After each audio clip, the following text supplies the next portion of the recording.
Hello, my name's Chripr Hadley, and today we're doing another version of Jupi Plays All the Games, this time with the ProcJam. The ProcJam, or the Procedural Generation Jam, is about making something that makes something.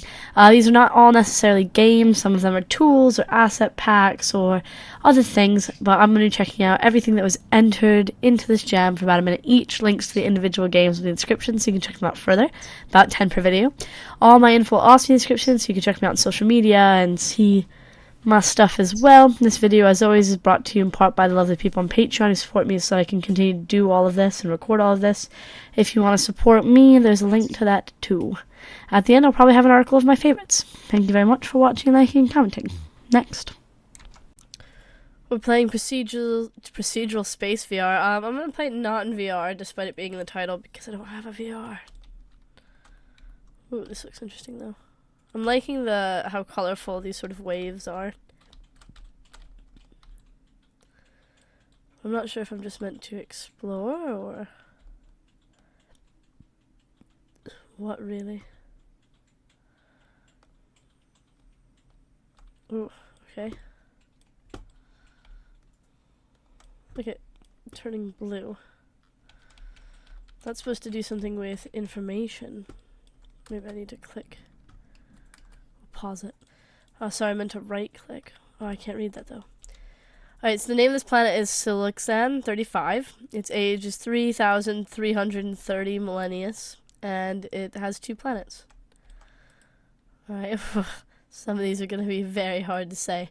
Glutaprinio 315. It's kind of interesting that everything's assigned names and aspects of it, ages and stuff. And it must be really cool to like float around this in a VR. Next. We're playing Mazin Dungeon. Do you want infinite levels? I feel like infinite levels not... Okay. I'm gonna do 150 because they said probably don't do 250 if you don't want your computer to freak out. So, use arrow keys to look around, WSD to walk. E to pick up the torch, okay? Oh, I can't see the torch though. Oh, it's on the wall. Okay. Let's go to the torch. Got it. Find the door to get to the next level. Okay. This is it. This is the door. The door is locked. Search around for the key. Oh, I just dropped the torch. Crap. Oh, is the torch back at the start? Because I kind of would like it. No, of course not. Don't drop the torch. Dropping the torch would be bad. Oh, we got the key though. Now I just have to find the door. It's quite dark. I feel like, there we go. Press space to use the key. Pretty simple. Press E to pick up the torch. Alright, but where is the torch? This way. Yep, sprint and crouch. Got it. Just a random piece of wood. Oh, we got a key though. Is this the door? Oh, I don't know what that said. I don't know what flashed on the screen. But we're keeping our torch, so I'm definitely not dropping it now. I made the maps quite small. I'm sure you can make it larger and then it would be less challenging. I just figured if my computer might struggle with it, it would definitely struggle with it if I was recording. Next. We're playing Chripr. Oh, okay, so this is like Twitter. Zeng Boline Negsi is the cook on the black flag, the black-sailed adventure. I love food. Can I have some fish stew? Question mark there. I don't know what I'm really doing here. There's not like a description. Downer Shish is a pirate on the Robert Banquetine. So are these like procedurally generated pirate tweets? Or pirate people? I can't read the names though. Horace Samuel Hine is a pirate on the Walrus, the black-sailed avenger.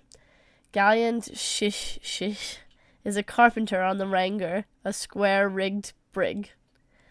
Ruthless Orc is a scurvy dog of the Crowley, feared through the seven seas. Hookhand Christina is a pirate on the Black Flag, the black-sailed adventure. Fair. Blackbeard Christina Ann is a carpenter on the Bentinumri, a bark.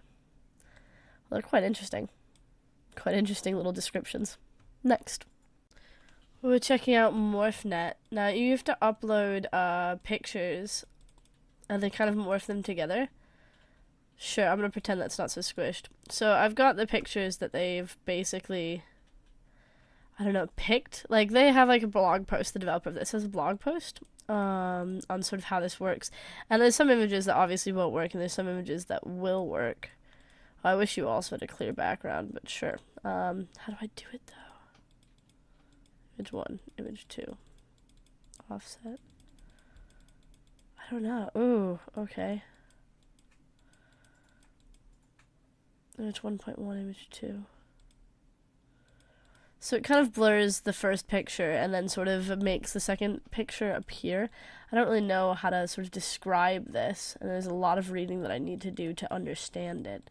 But it's sort of a way to blur two pictures together and then have it come out with the second one. So it looks really cool with Pokemon, like starting off with Pikachu and ending with its evolvation, Raichu. It looks really cool like that, because it kind of fades, you know, like they're evolving. But there's a whole blog post on how this works, so if you're interested in sort of meshing two things together and coming out with another one, with the second one, I should say, and what works and what doesn't work, because there's a surprising number of things that you'd think would work but don't work in this, and I find that very interesting. Next.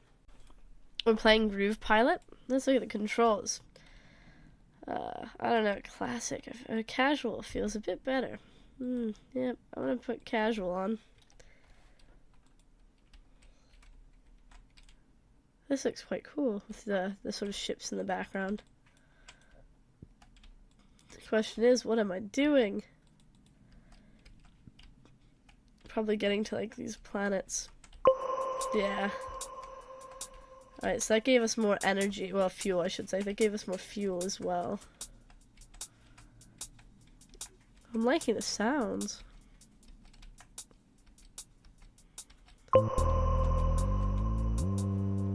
It's sort of building as well. I feel like I'm stealing these little ships' planets. I'm not mad. I'm not mad about it.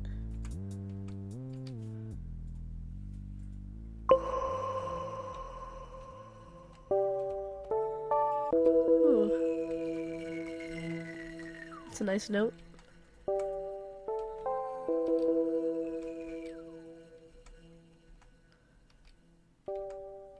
It's pretty simple gameplay wise, but it adds a lot through sound. Next. We're checking out Procedural Character Generator. So this generates characters. Ohan was an introverted, intuitive artist. They wanted nothing more than world domination. I see. Cole was an introverted, logical artist. They wanted nothing more than true love. Aww. Alana was an introverted, logical artist. They wanted nothing more than universal understanding between human beings. I feel like everyone's introverted and also an artist. Darius was an introverted, logical artist. They wanted nothing more than personal success.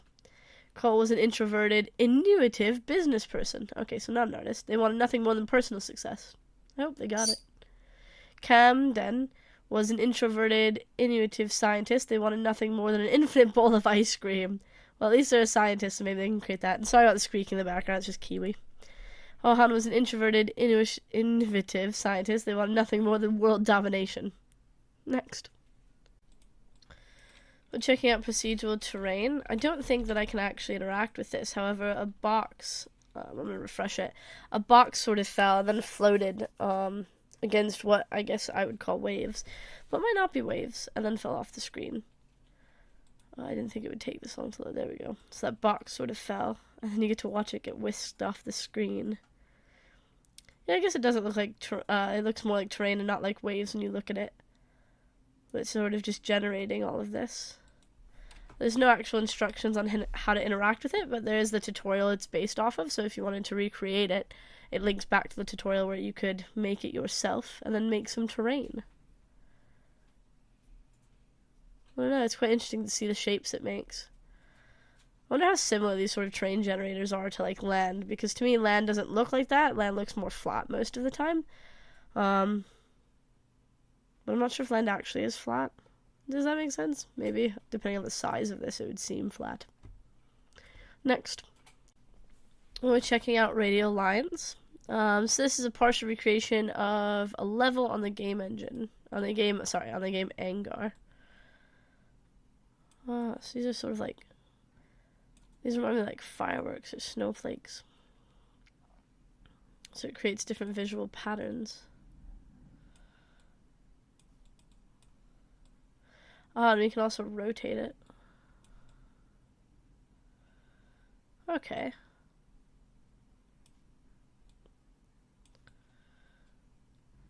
That's neat.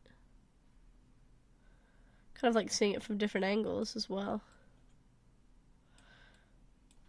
Just make it huge. Tons of lines.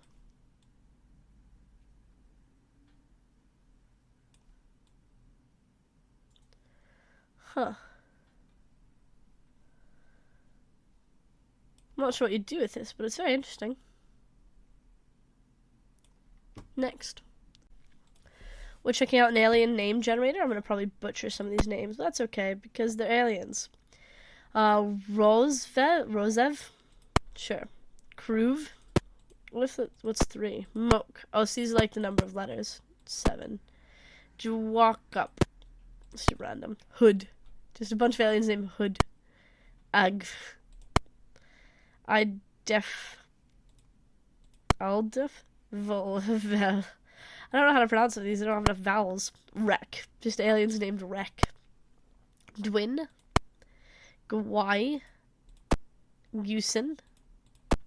Maktuk. Shazix. I don't know. Shaggy. Brands. Jace. So they do have how it works, which doesn't go into so much detail about the whole, since there's a lot to talk about. So you can learn a little bit about how this works. It's an interesting little generator. I say interesting a lot. I feel like I have in this video. A lot of these things are just interesting. They're just quite unusual to me. Drez. Next. We're checking out Maze Generator, which is a very beautiful maze generator. I am automatically... Oh, I'm walking towards my mouse. Maybe no. My mouse is this white dot. I am automatically moving around this maze. Oh, there's the end. Okay. But the visuals on this are really nice. Even just the movement, the little bits of sparkle, and these weird bugs. I very much like the tall wall sort of style of some mazes. It makes it seem a bit more spooky, I think. Having this like top-down view but with big walls that sort of move in and out of your vision, if that makes sense. It just generates these different mazes and then solves them. This could be the screensaver. I feel like a lot of procedurally generated stuff can be screensavers. This is one of them. I'd have this as a screensaver. Next.